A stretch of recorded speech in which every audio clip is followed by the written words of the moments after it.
Olá, meu amigo e minha amiga, tudo bem com vocês? Espero que sim, seja bem-vindo aqui ao canal SM, o canal nordestino, para falar sobre o nosso Vascão. E hoje, dia 3 de setembro, a gente tem muita coisa para falar sobre o Vasco. Boas notícias, outras nem tanto. Tem mercado da bola, tem desfalques, tem retorno, próxima rodada do Vasco pelo Brasileirão. Tem também informações sobre o CT, né? E aí a gente vai começar o vídeo já pedindo que você deixe o like, se inscreva no canal, ative aí as notificações para que o YouTube te notifique aí sempre que vídeos novos surgirem aqui do canal. Compartilha com mais amigos vascaínos, traz a galera para cá para conhecer o nosso conteúdo, valeu? Então vamos de notícia, né? Mercado da bola. O Vasco está em busca de reforços, né? E um dos nomes mais falados essa semana aí é do zagueiro Anderson Martins, o jogador aí que retirou uma ação, né, que cobrava na justiça e está negociando com o clube ali cerca de R$900 mil, né? A vitória do Anderson Martins foi no Conselho Nacional de Resolução de Disputas. Por essa razão, o Anderson Martins tirou o processo ali que rodava na justiça, cobrando verbas rescisórias e multas do Vasco da Gama. A informação é trazida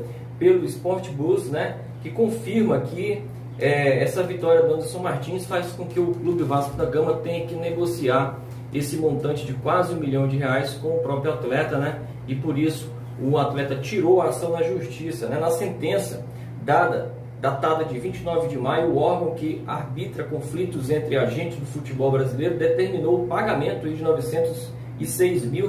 Depois de 3 meses, o Vasco ainda deve esse valor ao atleta, porém existe um acordo perto de ser firmado entre as partes para a resolução de tal questão, né? Teria sido esse o motivo do Anderson Martins retirar a ação da justiça, e mesmo que existam especulações, ele indica que não há chance de retorno para a Colina. E, por enquanto, a possibilidade está descartada, né? Então, essa informação é dada aí pelo Sport Bus. Há esse burburinho de que, pela retirada da ação, o Anderson Martins estaria negociando uma possível volta ao Vasco, né? Mas o próprio atleta afirma aí que não há nada nesse sentido. O que aconteceu foi a retirada da ação por conta de uma vitória no CNRD, que é o Conselho Nacional aí de Disputas, né? De resolução de disputas. E aí o Vasco vai ter que negociar isso aí com o atleta, né? Não seria de todo ruim, né? O Vasco está sofrendo baixas aí constantes por lesões e por a questão da Covid-19. O Vasco que jogou o jogo contra o Santos com uma zaga totalmente reserva. Foram boas as atuações do Miranda e do Marcelo Alves, né? A gente analisou isso aqui ontem no vídeo que nós postamos aqui no canal. Vou tentar deixar o card aí em cima para que você acesse o vídeo, né? Ou então você vai na nossa galeria no YouTube, tá lá um vídeo que a gente fez de pós-jogo, né? E aí, isso divide a torcida, né? Deixa a sua opinião. Anderson Martins seria um bom reforço para o Vasco ou não? A idade já pesa, o alto salário também. O que você acha, né? O Vasco teria grandes utilidades ali. O Anderson Martins para o Vasco, né? É um jogador que sempre que jogou ali pelo Vasco deu bons resultados, né? Foi campeão com o Dedé ali pela Copa do Brasil, com a camisa do Vasco. Em 2017, ao lado do Breno, foi uma das zagas menos vazadas do campeonato, nos levou, né, a disputar a Libertadores. Então fica aí a observação, né, para que você consiga definir aí se realmente o Anderson Martins é um bom nome aí para o Vasco reforçar a zaga, né? Outro nome que foi especulado aí nesses últimos dias, né, ontem, o Souza, né, volante Souza, que está rescindindo aí o contrato com o clube árabe, né? O clube dele é o Al Ahly.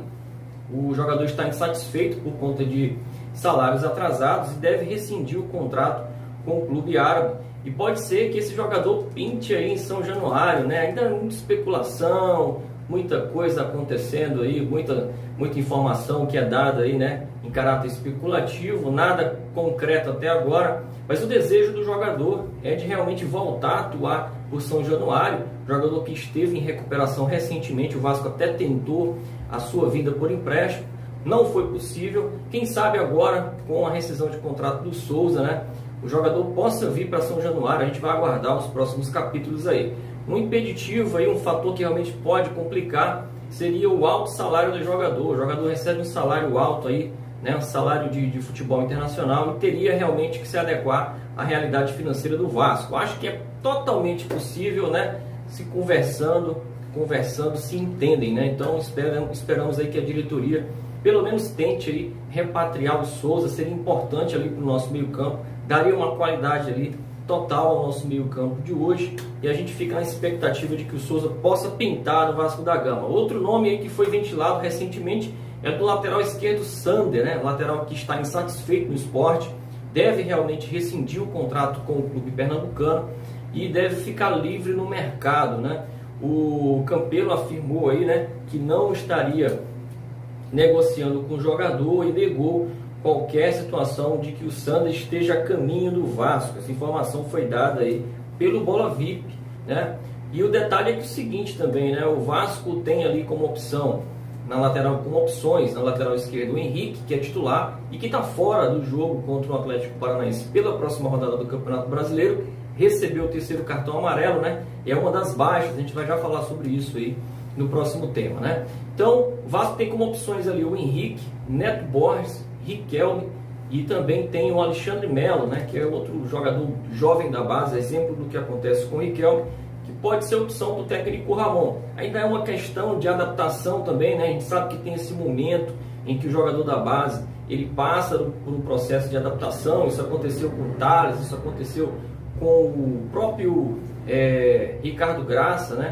O Luan, que hoje já não está mais no Vasco. Então, esse processo, às vezes, ele é um processo acelerado, como aconteceu com o Thales, e em grande parte das vezes é um processo um pouco mais lento, né? Como tem acontecido aí com o Lucas Santos, com o Thiago Reis, como tem acontecido com o Andrei que hoje é titular absoluto, mas passou por esse momento também, né? E também o Ricardo Graça. Então, vamos aguardar aí. Acho que a gente está, de certa forma, encaminhado ali pela lateral esquerda, o Neto Borges, que deve ser titular no próximo duelo do Vasco pelo Campeonato Brasileiro.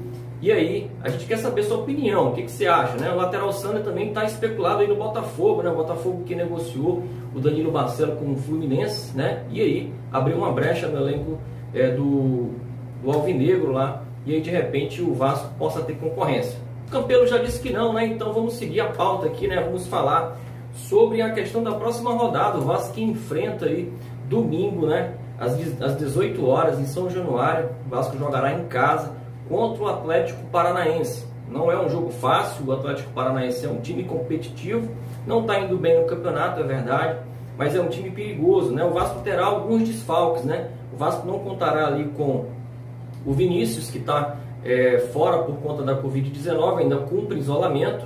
Tem o Ricardo Graça, pelo mesmo motivo, também está fora. O Erlen e o Breno também, por conta da Covid, continuam fora da rodada, né? E aí nós ainda temos aí a questão do Cláudio Vinck, que está lesionado, jogador de 26 anos, que parece que está aí, ó, está interessando aí a um clube de fora, um clube internacional, que parece que quer contratar o jogador da lateral esquerda, da lateral direita do Vasco ali, o reserva Cláudio Vinck, né? Então vamos aguardar para ver se realmente procede, né? E aí, fora do jogo também, nós temos o Henrique, que recebeu o terceiro cartão amarelo, era titular absoluto ali do Ramon. Ramon vai ter que ir ao banco de reservas, pegar ali um lateral para colocar no jogo, né? A opção que o Ramon vai ter é o Neto Borges, né? Nessas ausências aí do Ricardo Graça, quem sabe o Ramon possa continuar com o Miranda na zaga, né? Já que talvez aí o Leandro Castan volte. Uma das notícias boas aí é realmente o retorno do nosso xerife, né? O Vasco vai ter o retorno do Castan, muito provavelmente, que foi poupado aí na partida contra o Santos por questões muscular, né? Realmente de desgaste, né? A partida toda semana, são 2 partidas por semana, intervalo curto, né? O Vasco vai viajando ali de um estado para o outro e realmente é um desgaste. Eu não pouparia, né? A gente até falou sobre isso no vídeo de ontem, não pouparia, mas infelizmente, né, às vezes é um pouco mais do que a gente aqui fica falando no YouTube, né? A comissão técnica que entende qual é o nível de desgaste realmente dos atletas, né? Outra informação importante é o retorno aí de mais 2 atletas. Thales Magno, que está voltando aí, né, de suspensão, ele que foi expulso contra o Fluminense, vai ser opção ali para o técnico Ramon, sem dúvida vai voltar ao time. E também o Bruno Gomes, né? O Bruno Gomes que estava afastado por conta da Covid, mas já estará apto a voltar ali contra o Atlético Paranaense. Então o Ramon ganha mais opções ali para o meio-campo do Vasco, né? Então, vamos nessa, vamos ver o que o Ramon tem aí de decisões para esse jogo contra o Atlético Paranaense. O Ramon que pode vir ali com o Fernando Miguel no gol, o Castan, né, pela zaga direita, pela zaga esquerda, né? Pode ser que o Miranda complete a zaga junto com o Castan por conta da ausência do Graça. Pela direita ali deve manter o Pikachu. Pela esquerda, quem sabe entre ali o Neto Borges, né? No meio, quem sabe aí o Vasco possa jogar com 3 jogadores da base. Já pensou? Andrei, Bruno Gomes e Juninho. Juninho que foi muito bem contra o Santos, né? Um jogador que para mim foi um dos destaques da partida enquanto esteve em campo. E aí o Vasco ali na frente pode jogar com Benítez, né? Pela ponta direita, German Cano e Thales Magno. Ou de repente o Benítez pode ser um pouquinho mais recuado ali para o meio campo, fazendo ali um meio campo com 4 atletas, né? Andrei, o próprio Bruno Gomes, Juninho e Benítez, e na frente ali Thales Magno e German Cano. Deixa a sua opinião, vamos ver o que você pensa aí para esse duelo contra o Atlético Paranaense. O importante aí é que o Vasco ganha opções, aí o técnico Ramon ganha novas opções, né? O Vasco ainda tem aí, né, serão 4 jogos no Rio, né? O Vasco tem esse aspecto positivo também a seu favor, né? O Vasco que saiu do Rio de Janeiro ontem para jogar contra o Santos em São Paulo vai ter os próximos 4 duelos, né, sem precisar sair do Rio. O Vasco que pega aí o Atlético Paranaense nesse domingo, né, às 18 horas em São Januário, e também joga no dia 10/9, né, quinta-feira em São Januário às 21 horas, Vasco e Atlético Goianiense pelo Campeonato Brasileiro. Ainda pelo Campeonato Brasileiro, o Vasco fica no Rio e enfrenta no domingo no Engenhão às 20 horas o Botafogo que terá o mando de campo aí nessa partida do Campeonato Brasileiro, né? E por último, o Vasco vai jogar ali pela Copa do Brasil, dia 17/9, quinta-feira às 19 horas no Engenhão, Botafogo e Vasco, né, pela Copa do Brasil. Então, se tem um aspecto favorável é que o Vasco vai permanecer no Rio, não tem esse desgaste com viagens, né? Isso facilita também para toda a comissão técnica e toda a delegação do Vasco, inclusive até em relação à questão da Covid-19, né? E para fechar o vídeo de hoje, né? Vamos falar sobre a situação do CT, o CT que ganhou aí, né? Boas novas, o CT do Vasco ganhou aí gramado novo, né? O Vasco que está aí colocando realmente a questão do gramado. Os rolos foram entregues aí, né? Essa semana, né? E o plantio do gramado, que é uma das últimas etapas aí para a inauguração da obra, é uma das últimas etapas ali para finalizar a obra do CT, que está previsto para inaugurar dia 14 de setembro. Essa é a data que a diretoria do Vasco trabalha para a inauguração desse projeto, né? A construção foi custeada, né, praticamente pela torcida e seus patrocinadores, né? As obras que foram separadas ali em 4 fases, e o clube já chegou a arrecadar mais de 5.800.000, né? Então o Vasco deve ter realmente isso, né, a seu favor a partir do dia 15 de setembro, um CT em que realmente o Vasco possa treinar com seus atletas ali, ter um ambiente, né, de concentração, um ambiente maior, um ambiente profissional, em que o Vasco separe aí, né, os jogadores através de níveis, né, de treinamentos, né, de uma forma mais profissional, e o Vasco só tem a ganhar com a inauguração do CT, né? Então fica aqui os nossos parabéns para você que foi torcedor o suficiente para contribuir com esse projeto do Vasco, engrandecedor, mais uma vez o Vasco fazendo história, né? O Vasco que já construiu o seu próprio estádio, o Vasco que tem história de lutas contra racismo, contra o preconceito, e agora levanta o seu próprio CT através do seu sócio torcedor, através dos seus torcedores também. Então estamos de parabéns aí. E olha, vai lá, você que ainda não doou, dá tempo, vai lá no Quicante, doa para o Vasco da Gama lá o que você puder, para ajudar ainda na construção do CT, que está na reta final, inauguração prevista para 14 de setembro. Deixa o like, se inscreva no canal, não esqueça, e uma ótima quinta-feira. Valeu!